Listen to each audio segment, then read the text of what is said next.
S M Krishna ಒಬ್ಬ ಹಿರಿಯ ರಾಜಕಾರಣಿ, ಹಿರಿಯ ಮುತ್ಸದ್ದಿ ರಾಜಕಾರಣಿ. ಮೊಯ್ಲಿ ಅವರ ಕಾಲದಲ್ಲಿ ಉಪಮುಖ್ಯಮಂತ್ರಿಯಾಗಿಯೂ ಕೂಡ ಅವರು ಸೇವೆಯನ್ನು ಸಲ್ಲಿಸಿದ್ರು ಅಂತ ಹೇಳಿ ಎಚ್ ಡಿ ದೇವೇಗೌಡರು ಮಾತಾಡಿದ್ದಾರೆ. ದೆಹಲಿಯಲ್ಲಿರುವಂತಹ ಎಚ್ ಡಿ ದೇವೇಗೌಡರು TV9ಗೆ ಮಾತನಾಡ್ತಾ ದುಃಖ ತಪ್ತರಾಗಿದ್ದಾರೆ. ನಾವು ಪ್ರತಿನಿಧಿ ಹರೀಶ್ ಎಚ್ ಡಿ ದೇವೇಗೌಡರನ್ನ ಮಾತಾಡಿಸಿದ್ದಾರೆ, ಬನ್ನಿ ನೋಡೋಣ. ಧೀಮಂತ ನಾಯಕ ಎಸ್ ಎಂ ಕೃಷ್ಣ ಅವರು ಇವತ್ತು ನಮ್ಮನ್ನು ಅಗಲಿದ್ದಾರೆ. ಇದ್ರ ಬಗ್ಗೆ ಮಾತಾಡಲಿಕ್ಕೆ ನಮ್ಮ ಜೊತೆ ಇದ್ದಾರೆ ಮಾಜಿ ಪ್ರಧಾನಿಗಳಾದಂಥ ಎಚ್ ಡಿ ದೇವೇಗೌಡರು. ಸರ್, ಎಸ್ ಎಂ ಕೃಷ್ಣ ಅವರು ಇನ್ನಿಲ್ಲ ಅನ್ನುವಂತಹ ಸುದ್ದಿ ಈಗ ಬರ್ತಾ ಇದೆ, ಏನು ಹೇಳ್ತೀರಿ? ನೋಡಿ, ನಮ್ಮ ರಾಜ್ಯದಲ್ಲಿ ಎಸ್ ಎಂ ಕೃಷ್ಣ ಅವರು ಒಬ್ಬ ಹಿರಿಯ ರಾಜಕಾರಣಿ. ನಾನು ಅವರು ಇಬ್ಬರು ಒಂದೇ ಸಾರಿ ಅಸೆಂಬ್ಲಿಗೆ ಬಂದ್ವಿ.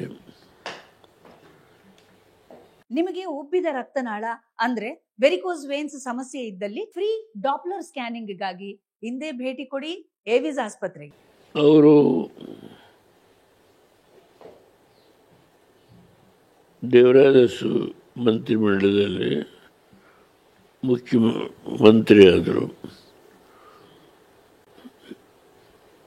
ಡೆಪ್ಟಿ CM ಆದರು ವೀರಪ್ಪ ಮೊಯ್ಲಿ ಕಾಲದಲ್ಲಿ. ಅದಾದಮೇಲೆ ಅವರೇ ಮುಖ್ಯಮಂತ್ರಿ ಆದರು. ಲೋಕಸಭೆಗೂ ಬಂದರು, ಕೇಂದ್ರದ ಮಂತ್ರಿ ಆದರು. ಅದಾದಮೇಲೆ ವಿದೇಶಾಂಗ ಮಂತ್ರಿ ಆದರು, ಮಹಾರಾಷ್ಟ್ರ ರಾಜ್ಯಪಾಲರಾದರು. ಹೀಗೆ ಸುಮಾರು 40 ವರ್ಷಗಳ ಕಾಲ ಸುದೀರ್ಘವಾದ ವಿವಿಧ ಸ್ಥಾನಗಳಲ್ಲಿ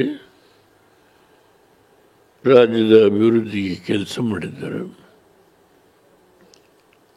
ಒಬ್ಬ ಅನುಭವಿ ರಾಜಕಾರಣಿ. ಅವರಿಗೆ ಪದ್ಮಭೂಷಣ ಪ್ರಶಸ್ತಿಯನ್ನು ಕೊಟ್ಟಿದ್ದಾರೆ. ಎತ್ತರಕ್ಕೆ ಬೆಳೆದಂಥ ವ್ಯಕ್ತಿ. ಅವರು ನಮ್ಮನ್ನು ಅಗಲಿ ಹೋಗಿದ್ದಾರೆ. ಅವರ ಆತ್ಮಕ್ಕೆ ಭಗವಂತ ಚಿರಶಾಂತಿ ಕೊಡಲಿ. ನಾನು ದೇವರಲ್ಲಿ ಪ್ರಾರ್ಥನೆ ಮಾಡ್ತೇನೆ, ಅವರ ಕುಟುಂಬದವರು ಈ ಸಂಕಷ್ಟವನ್ನು ಸಹಿಸಿಕೊಳ್ಳತಕ್ಕಂಥ ಶಕ್ತಿ ಕೊಡಲಿ. ನಾನು ಇವತ್ತು ಒಬ್ಬ ಒಡನಾಡಿಯಾಗಿ ನನ್ನ ಸಹಪಾಠಿ ಕೃಷ್ಣ ಅವರು ತೀರೋಗಿದ್ದಾರೆ. ಅತೀವ ದುಃಖದಿಂದ ನಾನು ಭಗವಂತನಲ್ಲಿ ಪ್ರಾರ್ಥನೆ ಮಾಡ್ತೇನೆ, ಅವರ ಆತ್ಮಕ್ಕೆ ಭಗವಂತ ಚಿರಶಾಸ್ತಿ ಕೊಡಲಿ. ಸರ್, ನೀವು ಅವರು ಸಮಕಾಲೀನರು, ನಿಮ್ಗಿಂತ 1 ವರ್ಷ ಜಾಸ್ತಿ ಎಸ್ ಎಂ ಕೃಷ್ಣ ಅವರಿಗೆ. 1 ವರ್ಷ ನನಗೇನು ದೊಡ್ಡವರು. ಮತ್ತು ಈ ವಿರುದ್ಧ ಪಾರ್ಟಿಗಳಲ್ಲಿ ರಾಜಕಾರಣ ಮಾಡ್ಕೊ ಬಂದರೂ ಕೂಡ ನೀವು ಅವರು ಯಾವತ್ತೂ ಕೂಡ ವೈಯಕ್ತಿಕ ನಿಂದನೆ ಆಗಲಿ ದ್ವೇಷದ ರಾಜಕಾರಣ ಆಗಲಿ ಇರಲಿಲ್ಲ. ಇಲ್ಲ, ಹಾಗಿದ್ದರೆ ನಾನು ಅವ್ರನ್ನ ರಾಜ್ಯಸಭಾ ಮೆಂಬರ್ ಮಾಡ್ತಾ ಇದ್ದೆ. ನಾವು ಖಂಡಿತ ಇಲ್ಲ. ವಿರೋಧ ಪಾರ್ಟಿಗಳಲ್ಲಿದ್ದರೂ ಕೂಡ ಒಂದು ರಾಜ್ಯದ ಹಿತದೃಷ್ಟಿ ಅಂತ ಬಂದಾಗ ಒಟ್ಟಾಗ್ತಿದ್ರಿ. ರಾಜಕೀಯದಲ್ಲಿ ಆಯಾ ಸಂದರ್ಭದಲ್ಲಿ ಕೆಲವು ಮಾರ್ಪಾಡುಗಳಾಗ್ತವೆ. ಆದರೆ ರಾಜ್ಯದ ಸೇವೆಯಲ್ಲಿ ಅವರಿಗೆ ಅವಕಾಶ ಸಿಕ್ಕಿದಾಗ ರಾಜ್ಯದ ಅಭಿವೃದ್ಧಿಗೆ ಕೆಲಸ ಮಾಡಿದರು. ಎಸ್ ಎಂ ಕೃಷ್ಣ ಅವರು ಅಂತಂದರೆ ಒಂದು ಶಿಸ್ತುಬದ್ಧ ರಾಜಕಾರಣ, ಶಿಸ್ತುಬದ್ಧ ಜೀವನ, ಅದ್ರ ಜೊತೆಗೆ ಒಂದು ವರ್ಣರಂಜಿತ ರಾಜಕಾರಣಿ ಅಂತೇಳಿ ಅದರ ಬಗ್ಗೆ ವಿಶ್ಲೇಷಣೆ ಮಾಡೋದು ಬೇಡ. ನಾನು ಯಾವ ವಿಶ್ಲೇಷಣೆ ಮಾಡಲಿಕ್ಕೆ ಹೋಗಲ್ಲ. ಅವರು ಸುದೀರ್ಘವಾಗಿ ಎಲ್ಲ ಅನೇಕ ಸ್ಥಾನಗಳನ್ನು ಅನುಭವಿಸಿದ್ದಾರೆ. ಆ ಸ್ಥಾನದಲ್ಲಿ ಕೂತು ರಾಜ್ಯದ ಅಭಿವೃದ್ಧಿಗೆ ತಮ್ಮದೇ ಆದಂಥ ಸೇವೆ ಸಲ್ಲಿಸಿದ್ದಾರೆ. ಅವ್ರದ್ದೊಂದು ವಿಚಾರ ಅಂತಂದರೆ, ಅವರು ಮುಖ್ಯಮಂತ್ರಿ ಆಗಿದ್ದಾಗ ರಾಜ್ಕುಮಾರ್ ಅವರ ಅಪಹರಣ ಹೆಚ್ಚು ಅವರಿಗೆ ಕಷ್ಟವನ್ನು ತಂದುಕೊಟ್ಟಂತಹ ದಿನಗಳಂತ. ಅವರು ನಮ್ಮನ್ನು ಬಿಟ್ಟು ಹೋಗಿದ್ದಾರೆ. ಅವರ ಆತ್ಮಕ್ಕೆ ಶಾಂತಿ.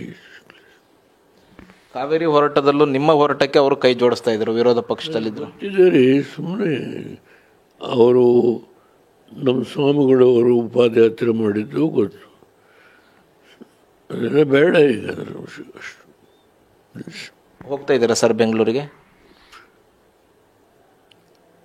ನಾನು ಹೇಳಿದೆ, ಸುದೀರ್ಘವಾದ ರಾಜಕಾರಣ ಮಾಡಿ ಹಲವಾರು ಸ್ಥಾನಗಳಲ್ಲಿ ಕೆಲಸ ಮಾಡಿದ್ದಾರೆ.